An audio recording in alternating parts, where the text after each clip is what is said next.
Do you give the edge to? I know you should favor I'm him saying over everyone. Shakur beat everybody. It don't matter who it is. Shakur beating them, so it don't matter. Shakur over everybody. That's how it's gonna be. When you got that much money, you know what I mean, it's hard to be salty about anything, you know what I'm saying? But I think it's just the way that it is. It's the new era, it's the Devin Haney era, and that's what it is. And he's hanging on to the Floyd Mayweather era. I mean, so hard, he choked out Terence Crawford. He's still talking about he in boxing. Terence Crawford couldn't have an era to himself. And if you put Terence Crawford against any opponent on Floyd's resume, who do you have favored? Terence Crawford or one of Floyd's opponents? I feel like Shakur, just like Crawford was with me, Shakur has the ability to pass Terence Crawford. Terence confidently claims that Shakur can defeat anyone in the division, describing him as a rare and exceptional talent. He brushed off Bill Haney's warnings with laughter, boldly suggesting he could even retire Devin Haney. Man, that boy's special. That boy's special. Shakur's, you know what I mean, one of a kind, you know what I mean? He adapt to every fighter, and then once he adapt to you, it's a long night. So he can make Devin like give up his height, not necessarily have to just go after him. We didn't see Shakur go forward. We didn't see Shakur stay in the pocket. You know what I mean? We didn't see Shakur move. We didn't see, you know, how defense minded he been. Like Shakur is just all around a great fighter. You feel like Haney should move up to 40 though, or stay at 35? Take the Shakur fight. Well, I don't know. Listen.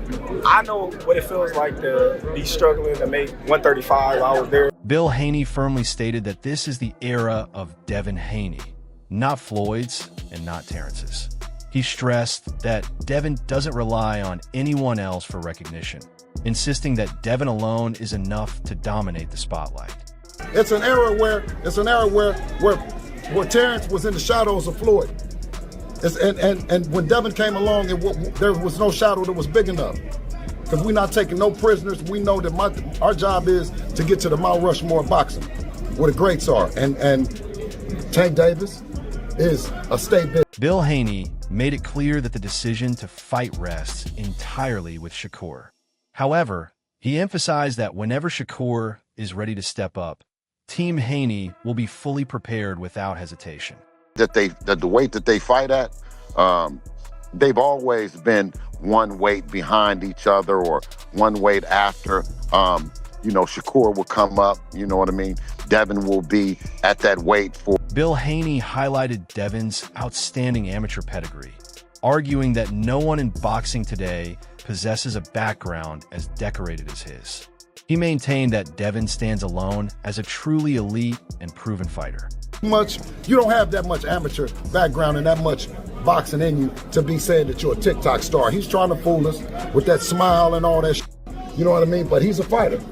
He's a fighter posing as a TikTok star to draw attention to his body. Many critics believe Shakur should stop postponing the matchup and immediately step up to challenge Devin Haney, proving himself against top-tier competition without further delay. If Shakur Stevenson want to keep that momentum and daring to be great, enhancing his greatness, we all know he's motivated and inspired by his mentor, Terence Crawford, that his next fight should be versus Devin the Dream Haney, moving up to the 147-pound division, because with that victory, he'll become a 5-division world champion, 3-division lineal champion, because I'm sure that Turkey Al Sheikh Ring will put that fight, will put the ring belt on the line, because I believe that Devin Haney is probably the best welterweight at the moment. He'll accomplish all of that by the age of 29. 5-division world champion, 3-division lineal champion. Come on now. Hey, Shakur Stevenson, you the WBO champion, 140-pound division. You could easily petition the WBO to make you the immediate mandatory to Devin the Dream Haney. I think that's the best fight right there. Let me know what y'all think. Floyd Mayweather stated that both Devin Haney and Shakur Stevenson deserve equal respect and recognition. He pointed out that Devin, now 33-0 with 15 knockouts, turned professional at a young age, while Shakur stayed in the amateurs pursuing Olympic gold. Floyd also mentioned that Shakur arguably deserved the medal after defeating Robeisy Ramirez. Despite different career paths, he insists both fighters should be celebrated fairly. Now I know Devin Haney is 27, Shakur is 28. Devin Haney entered the pro ranks early. Shakur stayed in the amateurs to attempt to become Olympic gold medals. And he should have been. He beat Robeisy Ramirez, in my opinion. Nonetheless, he didn't get the nod. So, Floyd is saying that they should be celebrated, they should be uplifted, as you see here. Statement, right? And they need to be treated fair.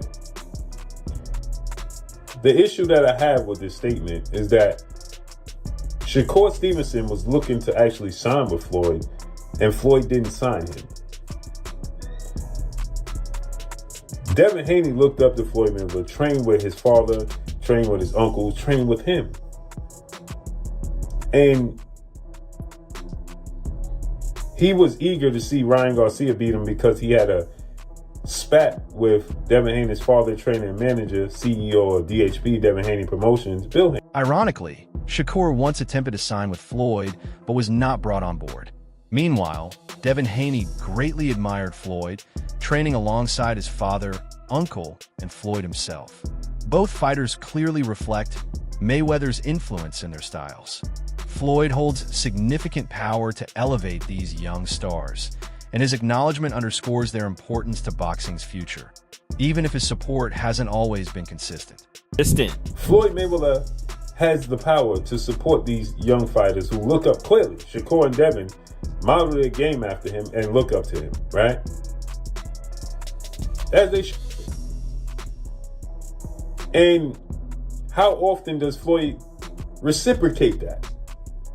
Now, I know he shows up. Shakur says when he calls, he answers. Devin says when he calls, he answers.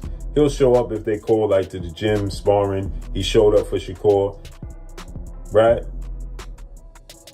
Show up for them at the fight for them. The way, and everybody's different. Don't get me wrong, right? He's enjoying the fruits of his labor. Promote them. When Shakur Stevenson won this fight against T.O., you say he should be treated fair. Andre Ward shared that he is eager to see Devin Haney face Shakur Stevenson, calling a fight he genuinely wants to witness. He praised Devin's confidence, referencing Haney's comment about taking on both Little Bro and Big Bro, which Ward believes would be a serious challenge. Ward noted that Shakur is currently in a strong position, making the potential matchup even more intriguing. Switching topics, he predicted that the Seattle Seahawks would defeat the New England Patriots in the Super Bowl, commending the Seahawks coach for instilling a disciplined, business-first mindset in the team. Who that? Devin said he'll take Lil Bro and Big Bro. Yeah, I want to see that. Meaning Keyshawn and Shakur. I want to see it. Keyshawn is dangerous right now. I want to see it. You got any prediction for the Super Bowl, Seahawks or the Patriots? I think the Seahawks going to do it, bro. I think they're going to do it. Just the way they looking and the way they playing. The head coach has a temperament about him, man, where it's like, hey, we happy to be here, but we got business to handle. The team is taking on that identity, man. And Floyd Schofield recently discussed the boxing landscape, particularly concerning Devin Haney and Keyshawn Davis. He explained that Jay Prince strategically manages his fighters to avoid internal conflicts that could hurt his business interests, ensuring each fighter has space to thrive. Schofield emphasized that Devin Haney is always ready for any opponent and that any fight involving him guarantees excitement. He also suggested that even if Devin has experienced setbacks, he remains cautious about risking another loss. That's it. So it don't matter which one go up there. Devin is Devin. Devin going to show up. It's going to be a great fight with either one of them. Because Devin took a loss, and he don't want to take another loss, whether he got it cleaned off his record or not. He don't want to take another one. Fight though, I ain't gonna lie. Both of them are good fight. Even I don't think Keyshawn is going to beat Devin. I really don't believe Keyshawn will beat Devin. Too much experience? Why? I don't know. I just don't see. But off my prediction yesterday, I'm not gonna get that because people will say things. But skill wise, I don't believe this new Devin that showed up his last fight. Keyshawn is going to be able to run through like he did Ortiz, a smaller guy who seemed like he didn't want to be in there. I ain't gonna lie, as much as I don't like Devin, I did not expect Devin to do that to Norm. Schofield admitted both potential matchups would generate excitement, but he strongly believes Keyshawn Davis would fall short against Devin Haney. In his view, Devin's experience is on another level. He argued that the version of Haney seen in his most recent fight would be too much for Davis to handle. Schofield compared Haney's sharpness and resilience to Davis's win over Ortiz, claiming Ortiz appeared disengaged. He concluded that Haney's ability to take punishment and remain composed proves his toughness, making him a dangerous and underestimated opponent.